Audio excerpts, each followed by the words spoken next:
All right, we've said the prayers. Let us read Leviticus chapter 27. This is the last chapter of the book of Leviticus. All right. And we are going to be reading from the New Living Translation.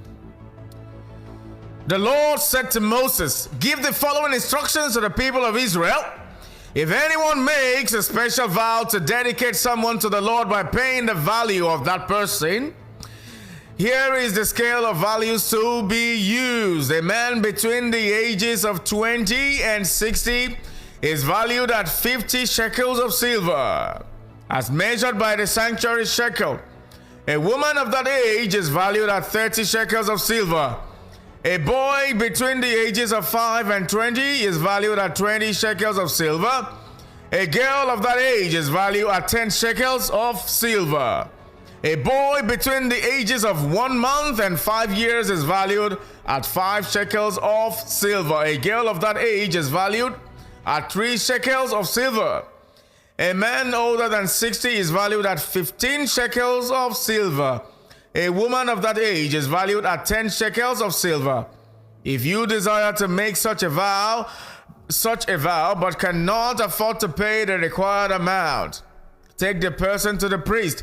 He will determine the amount for you to pay based on what you can afford." Verse 9. If your vow involves giving an animal that is acceptable as an offering to the Lord, any gift to the Lord will be considered holy. You may not exchange or substitute it for another animal, neither a good animal for a bad one, nor a bad animal for a good one. But if you do exchange one animal for another, then both the original animal and its substitute will be considered holy. If your vow involves an unclean animal, one that is not acceptable as an offering to the Lord, then you must bring the animal to the priest. He will assess its value, and his assessment will be final, whether high or low. If you want to buy back the animal, you must pay the value set by the priest plus 20%. If someone dedicates a house to the Lord, the priest will come to assess its value.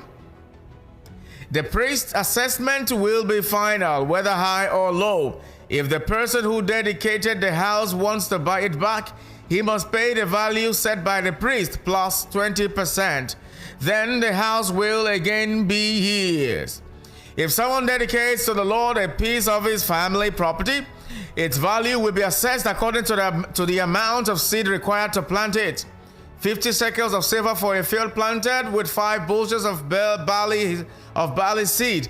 If the field is dedicated to the Lord in the year of Jubilee, then the entire assessment will apply. But if the field is dedicated after the year of Jubilee, the priest will assess the land's value in proportion to the number of years left until the next year of Jubilee. Its assessed value is reduced each year. If the person who dedicated the field wants to buy it back, he must pay the value set by the priest plus 20%. Then the field will again be legally his. But if he does not want to buy it back and it is sold to someone else, the field can no longer be bought back. When the field is released in the year of Jubilee, it will be holy.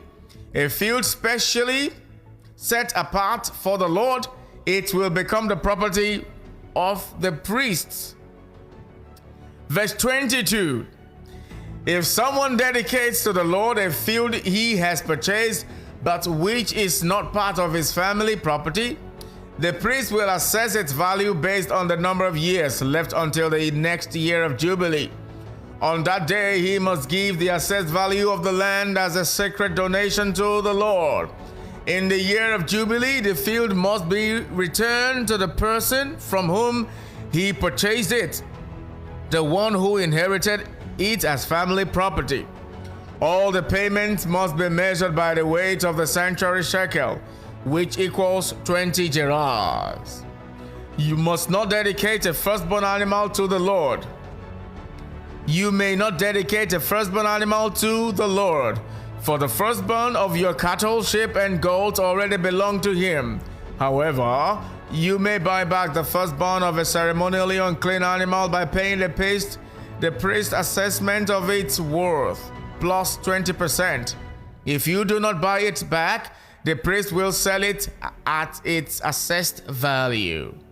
However, anything specially set apart for the Lord, whether a person, an animal, or family property, must never be sold or bought back.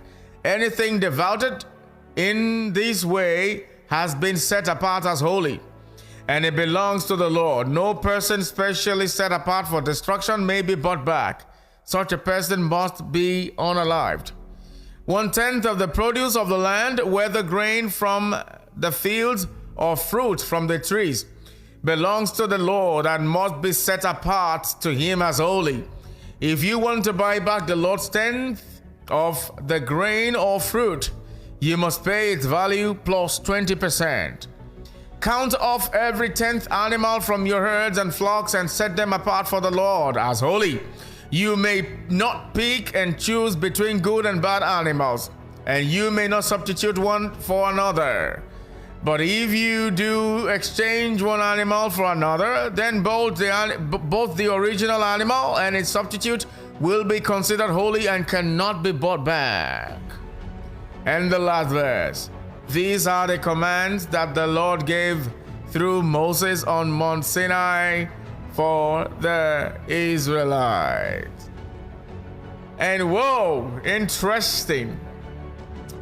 We have finally come to the end of Leviticus.